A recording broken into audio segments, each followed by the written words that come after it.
தமிழ்நாடு அரசியல் களம் சூடு பிடிக்க ஆரம்பிச்சிருச்சு. தேர்தல் தேதியை அறிவிச்சிட்டாங்க. தேர்தல் ஆணையம் தமிழ்நாடு உட்பட 5 மாநிலங்களுக்கு தேர்தல் தேதியை இன்னைக்கு அறிவிச்சிருந்தாங்க.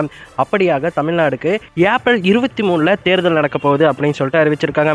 முக்கியமான தேதிகள் என்னென்ன அப்படின்னு சொல்லிட்டு கேட்டிங்கன்னா, ஏப்ரல் 6 வேட்புமனு தாக்கல் செய்யக்கூடிய நாளாக அறிவிச்சிருக்காங்க. அந்த நாளில் தான் வேட்பாளர்கள் எல்லாருமே தாங்கள் கலந்து கொள்ளக்கூடிய தொகுதிகளில் வந்துட்டு வேட்புமனு தாக்கல் பண்ணுவாங்க.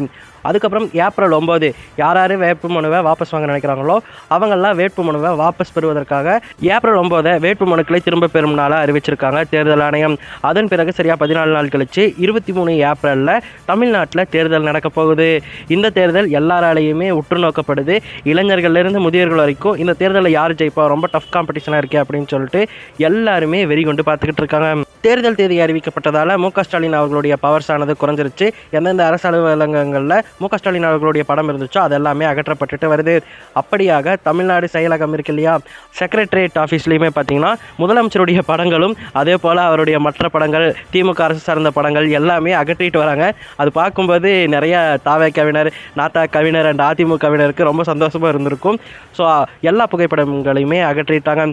ஸோ இதுக்கு மேலே நாத்தாக்கா, தாவேக்கா, அதிமுக, திமுகவை எப்படி வேணால் விமர்சிக்கலாம். கண்டிப்பாக அவங்களால கேஸ்லாம் போட முடியாது.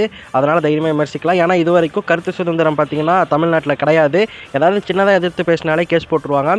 இனிமேல் எப்படி போட முடியாது. அதனால் கருத்து சுதந்திரம் பாதுகாக்கப்பட்டுருச்சு இன்னிலிருந்து. ஸோ உங்களுக்கு எவ்வளோ பிடிக்குதோ அவ்வளோ நீங்கள் டிஎம்கேவை விமர்சிச்சுக்கலாம். சரி, நீங்கள் எந்த கட்சிக்கு ஓட்டு போட போகிறீங்க? டிஎம்கேவா, ஏடிஎம்கேவா, என்டிகேவா, டிவிகேவா?